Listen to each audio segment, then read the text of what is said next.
Reasons why a company may do what? Reasons why a company may effect corporate restructuring. 7 reasons. B. Reasons. Reasons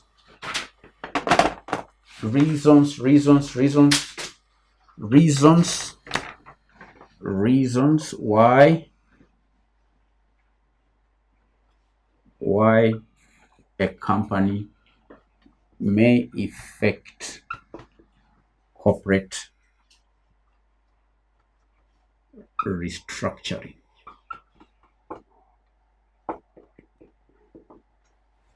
Seven reasons.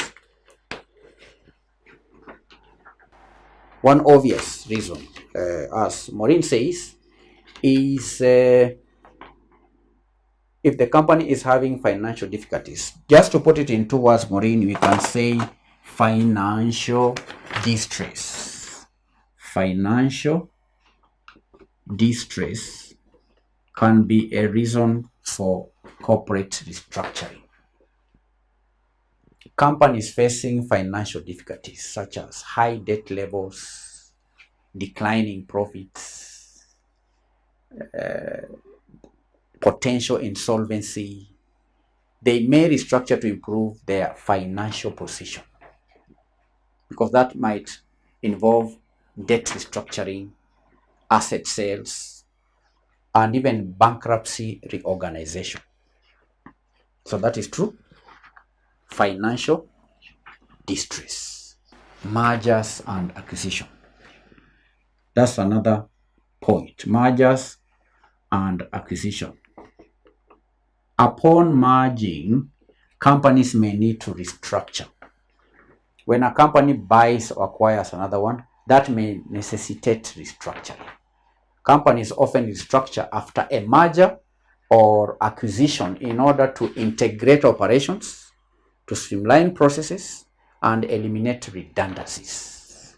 And that can lead to cost savings, increased market share, that can lead to improved efficiency, and so on. Mergers and acquisition. There is also mention on reducing costs, improving efficiency, and so on. So we can say improvement of efficiency. To improve efficiency.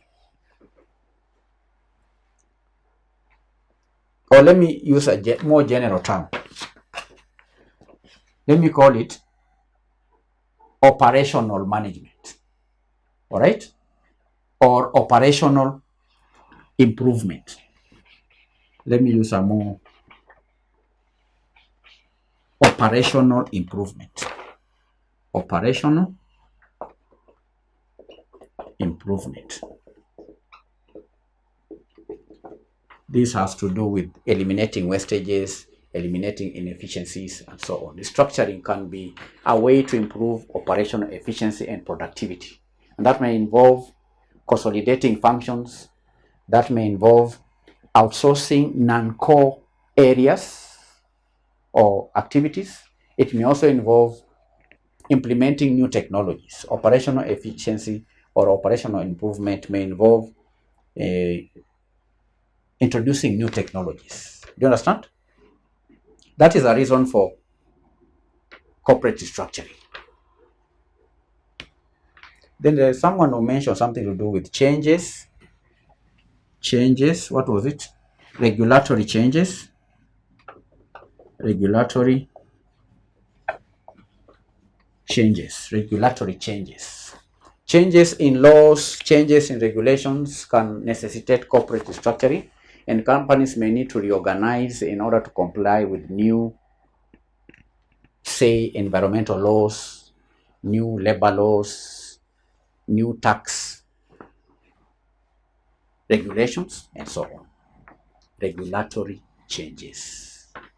There's a point some of you did not mention. I didn't see it. It's called succession planning. succession. Don't forget succession planning again. Don't forget it. Now, this happens when there is leadership changes in leadership of a company. Okay, when there are major changes of key executives, when the main personnel, the key executives retire, companies may restructure to ensure smooth transition and to position the company for future growth. You understand? So you have financial distress, mergers and acquisitions, operational improvement, regulatory changes, succession planning. These are 5 points. Okay. Then we may also have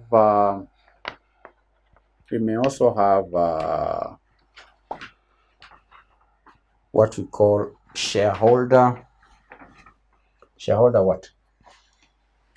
Shareholder, let me call it activism. Shareholder activism. Shareholder activism. This is just pressure from shareholders which can trigger corporate restructuring. We may have activist shareholders or activist investors who may push for changes in the company's strategy. Do you understand?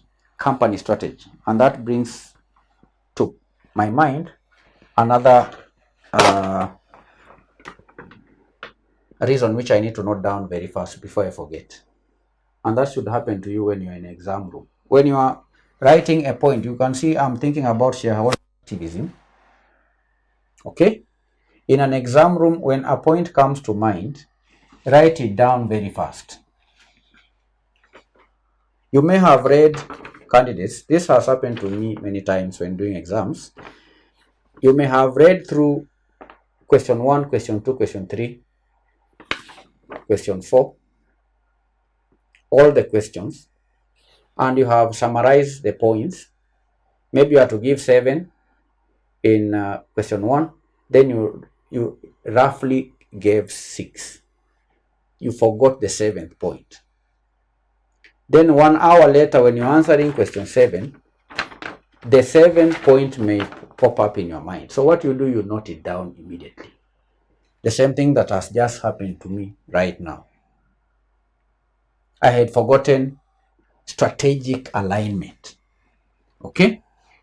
In listing, I had forgotten here strategic alignment. As I was explaining shareholder activism, strategic alignment came to mind because I mentioned the word strategy. As I was saying that there are some activist shareholders who may push for changes in the company's strategy. Okay, when I said strategy, then I remembered strategic alignment. So, to continue explaining this point, these shareholders may also push changes in capital structure. They may want some changes to be made in the capital structure of the company. Or the shareholders may want changes to be made at the management team level. You understand? So that can necessitate corporate restructuring.